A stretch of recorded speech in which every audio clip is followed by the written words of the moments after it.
Et là, on a l'impression que le message ne passe pas. Alors, il y a un problème de réarmement intellectuel, c'est-à-dire que les peuples européens n'ont pas été assez préparés à la guerre, à la menace, et on est habitué à une lecture continentale, si vous voulez, des conflits dans le monde, et donc les Européens ne voient pas plus loin que leurs frontières.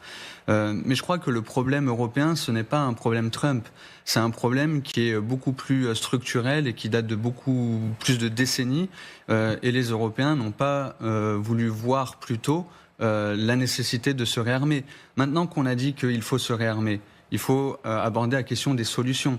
La solution, elle passe par l'industrie, la création d'un véritable complexe militaro-industriel, atteindre une masse critique et donc produire conjointement avec des capacités communes. Et c'est là qu'on en revient à la question de la... Et là, on a fait des progrès en 3 ans ou pas Alors, on n'a pas le sentiment. La Commission européenne est en train de travailler à un allègement, un assouplissement des règles budgétaires pour permettre aux États de s'endetter conjointement.